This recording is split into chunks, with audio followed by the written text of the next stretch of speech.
नासिक में थे या नहीं, क्या कर लिया? मैं तीन बिंदु पर आपका ध्यान केंद्रित करना चाहता हूं। भगवान शंकराचार्य के बाद के 4 शंकराचार्यों ने जब देखा कि खानदानी क्षत्रिय दिशाहीन हो गए हैं, सनातन मान बिंदुओं की रक्षा के लिए उन्होंने नागा सैनिक को उद्भाषित किया। मैं बड़े लाड़ प्यार से अपनत्व से पूछना चाहता हूं, वो नागा सैनिक अपने लक्ष्य पर अडिग हैं, करोड़ों किलोमीटर दूर भटक गए, बहुत दूर चले गए। अब भटकने का ज्ञान होने पर भी सही मार्ग पर आना नहीं चाहते। एक हमारे सैनिक कौन, खानदानी क्षत्रिय तो दिशाहीन हो गए, वैकल्पिक क्षत्रिय के रूप में मान 4 शंकराचार्यों ने अखाड़ा परिषद नागा सैनिक को उद्भाषित किया। आज नागा सैनिक हैं लक्ष्य से सुदूर। 300 वर्ष पहले मान्य गुरु गोविंद सिंह जी ने हिंदू धर्म की रक्षा के लिए खालसा पंथ बनाया। आज लाखों की संख्या में विश्व में सिख हैं, सैनिक हैं, लेकिन सनातन मान बिंदु की रक्षा के लिए नहीं है। दूसरे सैनिक भी हमारे साथ नहीं। तीसरे सैनिक हेडगेवार जी ने आरएसएस को स्थापित किया, एक दल का प्रचारक बनकर आरएसएस रह गया।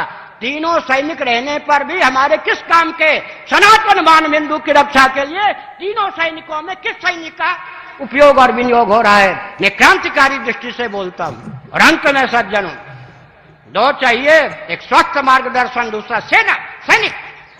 नीचे से लीजिए समर्थ रामदास तो शिवाजी, दोनों चाहिए या नहीं?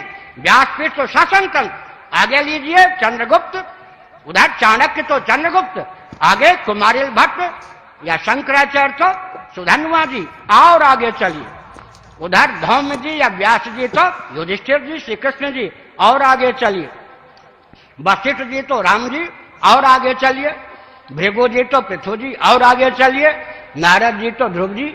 दूसरा कहां है? हम आप जो हैं वो तो समर्थ रामदास जी से लेकर नारद जी की भूमिका प्रस्तुत कर सकते हैं ना, दूसरे की कमी दूर कीजिए ना। हम अहिंसा के पक्षधर हैं, लेकिन बौद्धों की झूठी अहिंसा ने देश को गर्त में डाल दिया, गांधी जी की झूठी अहिंसा ने भारत को गर्त में डाल दिया। हम छात्र सेना, छात्र संघ के समय छात्र बल के पक्षधर हैं।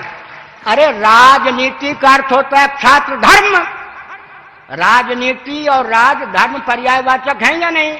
उसका एक नाम होता है दंड नीति, उसका एक नाम होता है अर्थनीति। एक उदाहरण देता हूं, सुनिए, ये भूलदंड है या नहीं? इनसे हम हवन भी करते हैं, लिखते भी हैं, गणानान्त्वा ऐसा घन पाठ आदि भी, वेद का उच्चारण भी करते हैं, भोजन भी करते हैं, तैरने में भी इसका उपयोग होता है, चलने में भी उपयोग होता है। ऐसे बिना हाथ के चलने वाले की स्थिति क्या होती है? हर व्यक्ति जानता है इसके द्वारा लेखन कार्य का संपादन हो रहा हो या यज्ञ का संपादन हो रहा है या भोजन की निष्पत्ति हो रही हो, ये सेना है। सेना हर व्यक्ति को मालूम है या नहीं? ज्यादा उधर किया तो ये चांटे का रूप धारण कर सकता है, और ज्यादा किया तो मुष्टिका का रूप धारण कर सकता है, और कहीं अठलाए तो तीर धनुष को धारण कर सकता है, और कहीं मचल गए तो गन को धारण कर सकता है, रिवॉल्वर को धारण कर सकता है। ये अपने आप में छात्र धर्म है या नहीं? क्षत्रिय है या नहीं? गाढ़ी नींद में बुद्धि सो जाती है, बुद्धिपूर्वक अज्ञान का प्रश्न ही नहीं उठता, लेकिन मच्छर काटने आ जाए तो छात्र धर्म का निर्वाह करने के लिए भुजदंड अपने आप उठता है या नहीं?